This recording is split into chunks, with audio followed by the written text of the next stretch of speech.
drums and the way we sing. I said, no, I don't need you to think for me. We already can think for free. The awakening ancestors got us banging on the walls and the doors of the system. Stand and speak the truth of the peoples that resist them.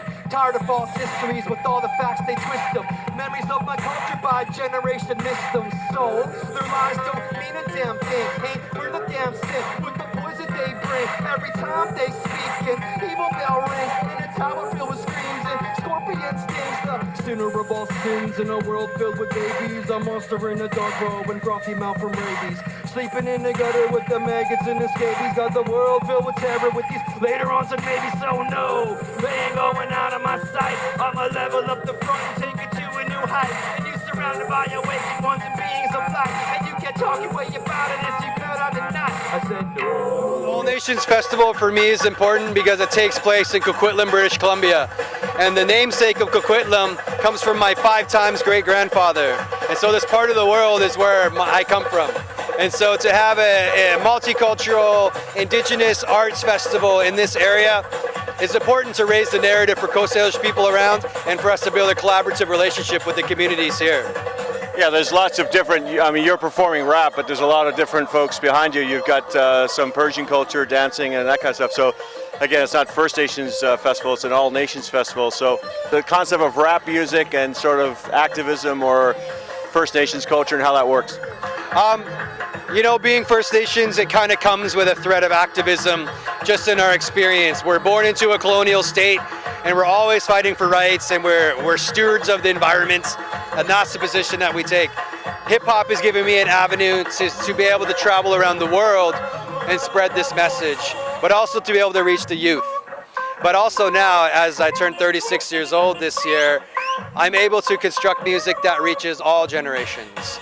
And so for me, it's kind of rebuilding the image of hip hop into my own, a tool for myself, for self-expression, and to give out the messages that I want to share. So for the folks who are not First Nations out there and have come to the festival and they see you perform or they're experiencing the festival, what would you hope that they maybe add something to their knowledge set around First Nations in our area? I think the best part is that to just see First Nations people living culture and creating space for us to share, and so that we can all sit at the same table and grow together as community members in this global community of the world, and more specifically right here in Coquitlam, so that we can, you know, branch forth so our kids can play together, our kids can grow together, and have this kind of stuff when they grow up. My grandfather was Chief Emmett LaQuilton. This is from a different bloodline, but still similar to Yale, BC. And I found his images were used as a logo for Family Dog Productions in the 60s. It was a rock concert promotional company. They produced shows for Janis Joplin, Bo Diddley, Grateful Dead. And so for me it was awesome because there's a huge ideology around appropriation of culture and the imagery. But I want to believe that he was honored. There's no descendants of the Chicago Blackhawk or the Atlanta Brave, but there's descendants of Chief Emmett LaQuilton, and so we're holding that in a high honor and regard, and we're working on a documentary about it to share that knowledge and to connect to communities, so we can look at these 2 men that years before I was born found a connection. And so it's that connection, that brotherhood that they found from generations apart as well, that interests me the most, and obviously the energy around my grandfather being a leader in the community, ambassador between cultures, and the same thing that I try to do is to bridge cultures and to help people understand Indigenous people as contributors to society and friends.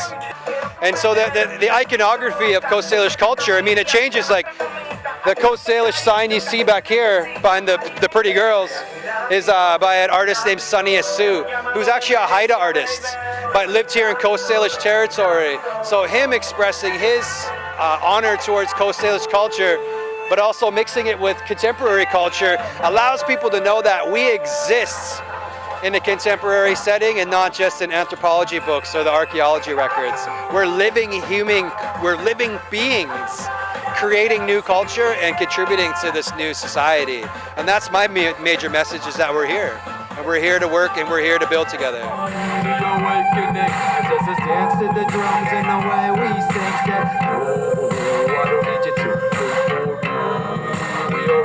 Thankful free, the awakening. Ancestors dancing to the drums and the way we sing. I said no, let's get free.